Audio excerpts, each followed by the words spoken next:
والصلاة والسلام على سيد الأنبياء والمرسلين محمد وآلہ وصحبہ وازواجہ ومن تبعهم ومن دعا بدعوتهم إلى يوم الدين۔ آپ تمام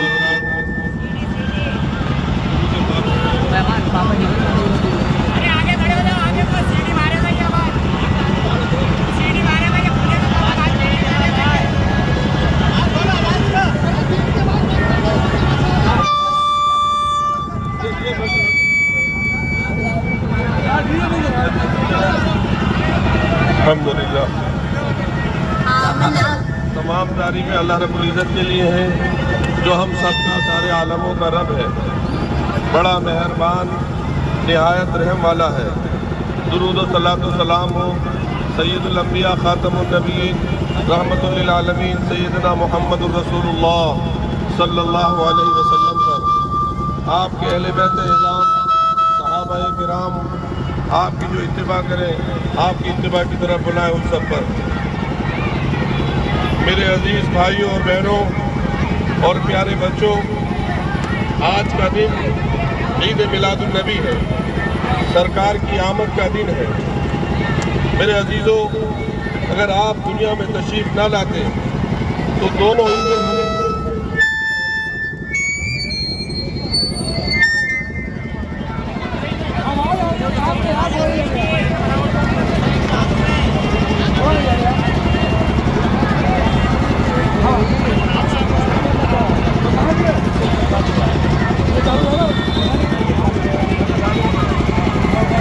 میرے عزیزوں، اگر آپ نبی کریم احمد مصطفیٰ محمد رسول اللہ صلی اللہ علیہ وسلم کی آمد مبارک نہ ہوتی تو دنیا میں اندھیرا ہی ہوتا۔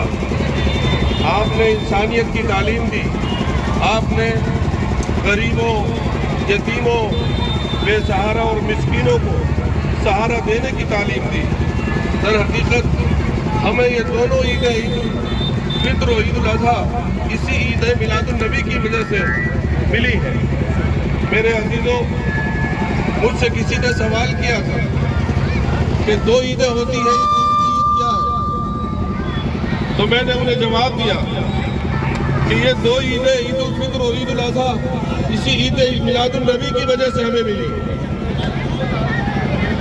مگر عید میلاد النبی کی جو خوشی ہے، جو مسرت ہے، اس کا اظہار نہیں کیا جا سکتا۔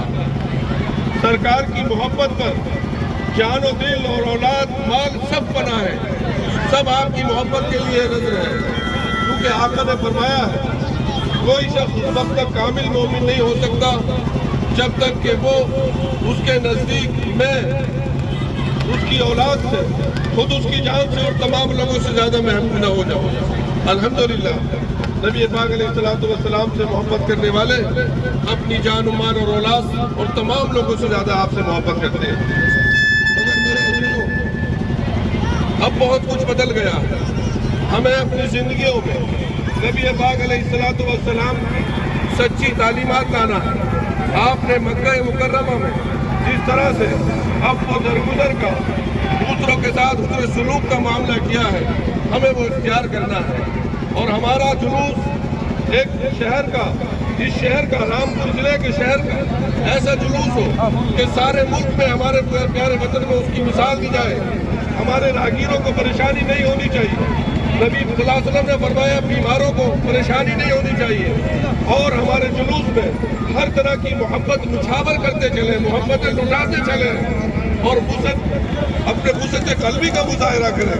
انشاءاللہ امید ہے جتنا بھی ہم اللہ کے رسول صلی اللہ علیہ وسلم سے محبت کریں گے، اور کبھی محبت کا اظہار بھی ضروری ہوتا ہے۔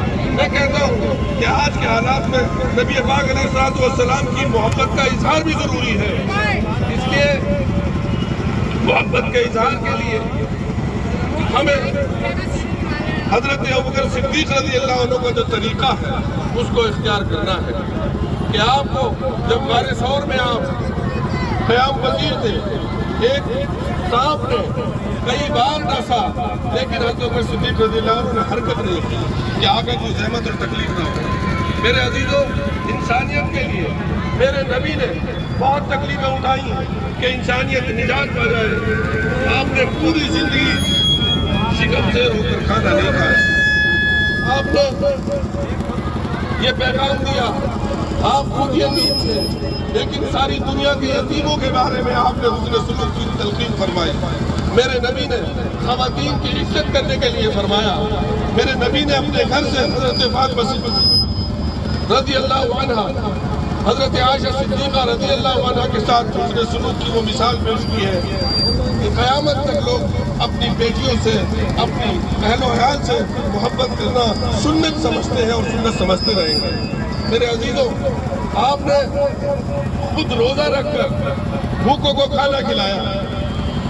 میرے نبی نے خود اپنے اوپر دوسروں کو ترجیح دی ہے۔ میرے نبی کے چاہنے والے جانثار صحابہ نے اپنی جان و مال نبی علیہ السلام کے یہ قربان آپ کی محبت میں لٹا دی۔ میرے عزیزوں، آج کسی سے کوئی اتنا بڑا مطالبہ نہیں، ہم سب سے یہ مطالبہ ہے کہ ہم آقا کے طریقے پر چلیں انشاءاللہ۔ ہم یہ عہد کرتے ہیں، آج اس دن کو یوم عہد کی طرح بھی منائیں، یوم محبت کی طرح بھی منائیں، آقا سے محبت کرنے کا اعلان کر دیں گے۔ آج کے دن کو ہم یوم وفا کی طرح بھی منائیں۔ میرے نبی نے فرمایا، آپ میرے نبی کے چاہنے والوں نے جس زمین پر، زمین کے جس حصے پر وہ گئے، وہاں امن و انسانیت کا پیغام دیا، وہاں محبت کا پیغام دیا۔ آپ نے محبت ہر گھر میں پہنچائی۔ آپ نے اپنے جانی دشمنوں کو معاف کیا ہے مکے کے موقع پر، فتح مکہ کے موقع پر۔ اس لیے آج بہت سے لوگ غلط فہمی کا شکار ہیں۔ انہیں نبی پاک علیہ السلام کی شخصیت کے بارے میں، آپ کی بابرکت ذات کے بارے میں کچھ معلوم نہیں، اور جو کچھ پروپیگنڈے سے وہ سنتے ہیں اسی پر وہ اس کو اپنے اوپر، اپنے من میں وہ بات بنا لیتے ہیں۔ اس پروپیگنڈے کو ہم اپنے طرز عمل سے، اپنے حسن سلوک سے، اپنے اچھے برتاؤ سے، اپنی وفاداری سے، اپنی محبت سے، اپنے حسن اخلاق سے، اپنے مضبوط کریکٹر سے، کردار سے یہ ثابت کر دکھائے کہ ہم نبی پاک علیہ السلام سے سچی محبت کرنے والے ہیں، ہم انسانیت سے سچی محبت کرنے والے ہیں۔ اور جہاں جس جگہ پر آپ کے چاہنے والوں کی تعداد تو پھر وہاں امن و امان کا قائم ہونا، وہاں خوشحالی کا آنا ضروری ہے۔ اس لیے مجھے یہ کامل یقین ہے کہ انشاءاللہ عید میلاد النبی کا یہ جشن، یہ خوشی اور مسرت کا عید جو تمام عیدوں جس کی وجہ سے ملی ہے، قرآن ہمیں آپ کی وجہ سے ملا، ایمان ہمیں آپ کی وجہ سے ملا۔ انشاءاللہ العزیز ہم پورے احترام کے ساتھ، پوری عظمت کے ساتھ اس کو منائیں گے، اور اپنے بچوں کو، اپنی بہنوں اور بیٹیوں کو نبی پاک علیہ السلام کی سچی تعلیمات کے بارے میں باخبر کریں گے۔ اس بات پر میں اپنی بات کو ختم کرتا ہوں، اور آپ سب لوگ یہاں سے ملے جائیں گے محبت کے ساتھ، احترام کے ساتھ، درود پاک پڑھتے ہوئے، اور کوئی ایسی بات جو آپ صلی اللہ علیہ وسلم کی اخلاق اور تعلیم کے مطابق نہ ہو وہ نہیں کریں گے انشاءاللہ۔ بلکہ ہمارا جلوس بھی ایک نمونے کا جلوس ہو، شرافت کی مثال ہو، کہ کسی کو تکلیف نہ پہنچے بلکہ اس کو آقا کی خوشبو پہنچے، آقا کی محبت کی وفاداری کی خوشبو پہنچے۔ میں انہی الفاظ پر اور قرآن پاک کی اس آیت پر بات ختم کرتا ہوں۔ سبحان اللہ۔ لقد كان لكم رسول اللہ اسوۃ حسنہ، تم سب کے لیے، تمام انسانیت کے لیے کہ لوگوں رسول اللہ صلی اللہ علیہ وسلم کی زندگی میں نمونہ ہے۔